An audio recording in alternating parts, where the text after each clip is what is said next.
College, the place where I played cards and learned how to spin things on my finger. I was also not sure whether I was more scared to look at my grades or my bank account. But seriously, 50 years ago, going to college was something that everyone had to do to stand out to their employer. And that made sense because according to educationdata.org, in 1971, there were 25,000 students that graduated with an associate's degree and 840,000 with a bachelor's degree. Fast forward to 2020 though, and those numbers have increased to 1 million people that graduated with an associate's degree and 2 million people with a bachelor's degree. In fact, the number of people graduating college has increased at the rate of 2.8% per year for the last 10 years. And that means it's a lot easier to get lost in the shuffle because having a degree is not as special as it once used to be, which is why now some people are calling it quits. And that's also because in 2008, student loan debt totaled $620 billion. But today, that number has almost tripled to $1.75 trillion.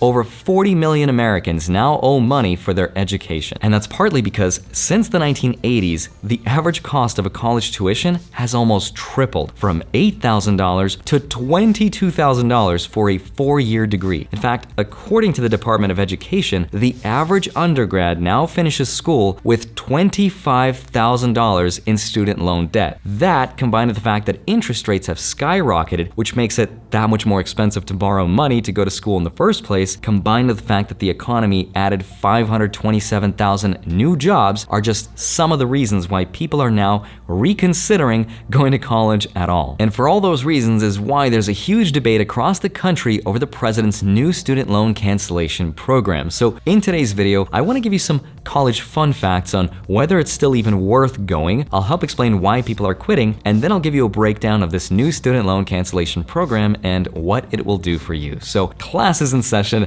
let's get started. Hi, my name is Andrei Jikh. Hope you're doing well. Come for the finance and stay for the breakdown 101. So over this week, the White House put out a press release with some really interesting college statistics, like the fact that about a third of people that go to college and take out a loan don't even have their degrees because of the rising cost of tuition, which priced them out of the market, and that about 16% of all the student loans are currently in default, with about a third of which are senior citizens. And this is bad because student loans are one of the only types of loans where the government can do what's called garnish your wages. And this is where your employer can withhold up to 15% of your annual income to pay off your student loans, which means that you'll have no choice but to continue paying off those loans until they're fully paid off. Now, it's also a common misconception that a private student loan can't be used to garnish your wages, but that's not true. If a private lender could get a court order, they could garnish your wages as well, except unlike 15% for a federal student loan, they could garnish up to 25% of your income for a private student loan. Anyway, what I don't understand is why is it called garnishing your wages? I thought garnishing meant to sprinkle something on top with something extra. I guess in this case, they are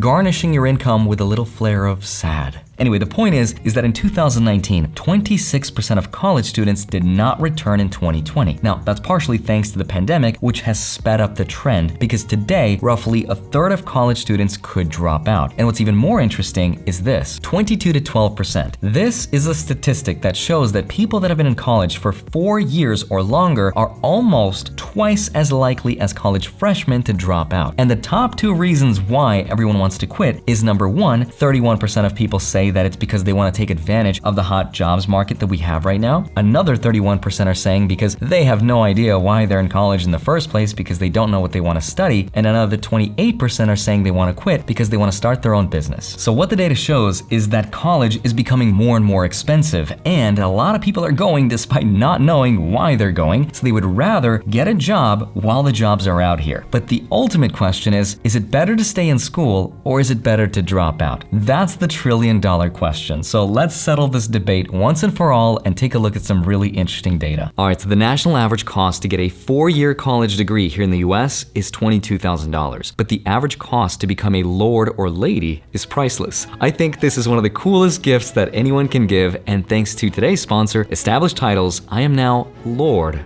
Andrei Jikh. Established titles is a project based on a historic Scottish custom that allows landowners to call themselves lairds, or lords and ladies in English. So they allow people to buy as little as 1 square foot of dedicated land so that they can call themselves a lord or a lady. They also plant a tree with every order, and they work with global charities One Tree Planted and Trees for the Future to support the global reforestation efforts. It's a fun way to help the beautiful woodlands of Scotland while making an amazing last-minute gift. I even got my own certificate of proclamation now that I'm Lord Andrei Jikh. I don't know why that was an English accent. It should be a Scottish one. In perpetuity to be known by the style and title of Lord, and shall hereafter to all and sundry be known as Lord Andrei Jikh. Alright, that's probably Irish or something. I'll just stop now. Established Titles is doing a massive sale right now, so if you use the code Andre10, you'll get an additional 10% off, so go to establishedtitles.com/Andre10 to get your gifts now and help support the channel. Plus, your new title can be used on credit cards, plane tickets, and my favorite one, and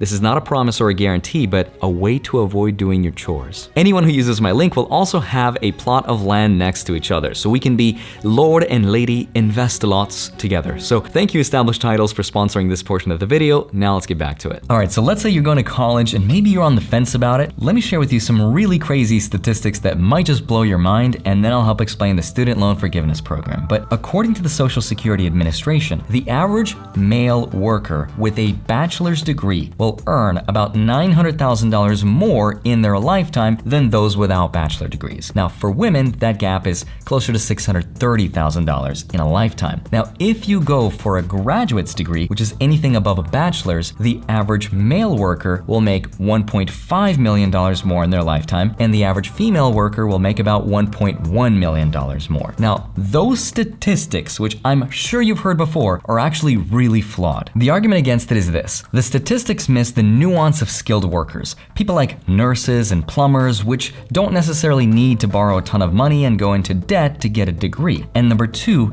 it misses the nuance of the time value of money. And this is the part that's gonna blow your mind. This is a great example I found from Financial Equus. Let's say you graduate high school at 18 years old and right away you get a job that pays $35,000 per year. And because you watch my YouTube channel, let's say you're able to save 15% of your income, which is $437.50 per month, that you're going to invest and just buy one stock, VTI, for the next 49 years until you turn the ripe young age of retirement of 67. So let's assume that the stock market gives you a return of 9% per year, not factoring inflation. The calculation shows that after 49 years of compound interest, you would end up having $3.9 million to your name. But let's say you went to college for 4 years instead because you wanted that magical college experience, right? Well, after those 4 years, let's say you got a job that paid $60,000 per year, but you weren't really able to start saving and investing until 5 years after college because of all that student loan debt. So rather than 49 years of compound interest, you would subtract 4 for college and let's say another 5 because you wanted to pay off all that debt. So now you have 40 years instead. Well, with that $60,000 income, let's say you also save 15% of your income. That's $9,000 per year or $750 a month, almost twice the rate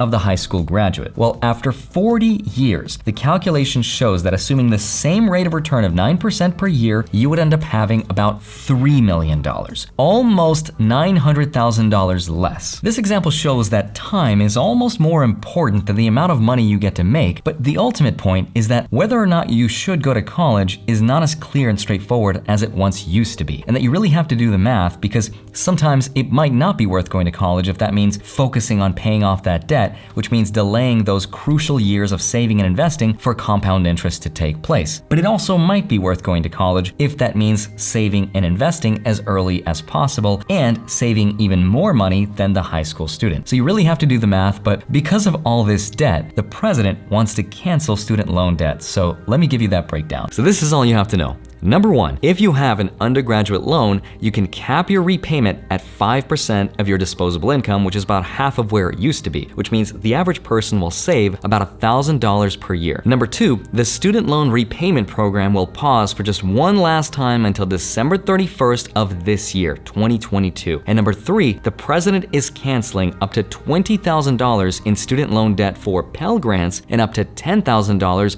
for non-Pell Grants, and that's only for people who make less than $125,000 per year. Now, if you forgot and you're like, what's a Pell Grant?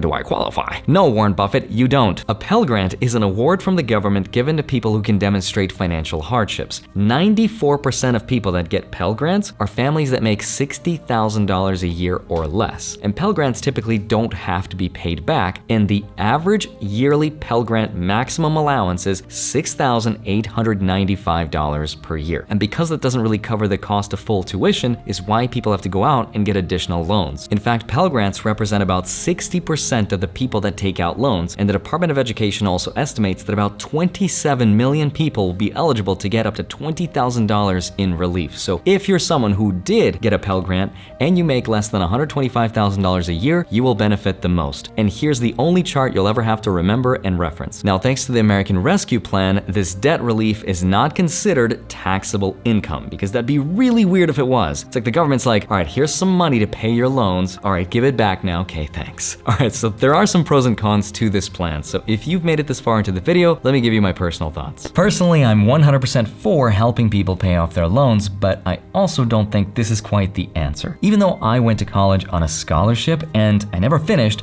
I don't feel like some people do. But I never went to college because it was too expensive and now I have to pay for someone else?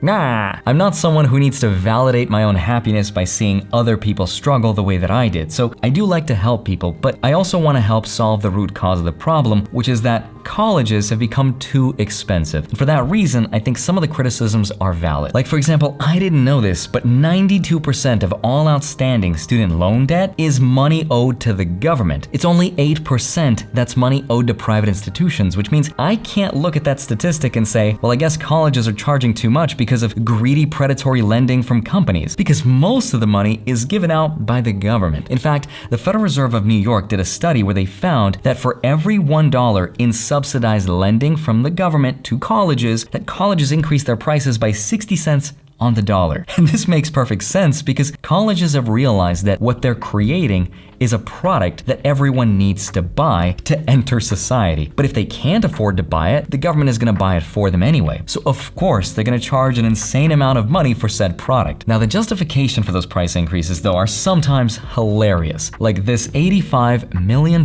lazy river, 536 feet long, financed by student fees and built by the Missouri State University. Is that really necessary? Yes, it is. I wish I had one of those when I was in school. But also, I'm kind of glad I didn't, because I don't think it would help me study or make me feel better about my overpriced loans. The point is this: government subsidies are not going to help solve the root cause of this problem. But I also don't think they're trying to, because they've already admitted that loans received after June 30th will not be applicable to this, which is weird, because if the government was to say that this applies going forward for everyone for all time, it might make a little bit more sense, but for now they just slapped a band-aid on something and called it a day. Now, I'm not smart enough to have the right answer, because I don't have a team of researchers and economists behind me, it's just me, but this also doesn't feel like the right answer. As always, have a wonderful rest of your day, smash the like button, subscribe if you haven't already, don't forget to become a lord or lady, and while you're at it, don't forget to grab up to $250 worth of free Bitcoin with this link right here. Put it offline in a cold storage wallet though, because keeping your crypto online is not very safe, but grab the money while it's still there, and while you're grabbing the free stuff, don't forget to grab all the free stonks, links are down below, and then go track them automatically with the spreadsheet link down below in my Patreon.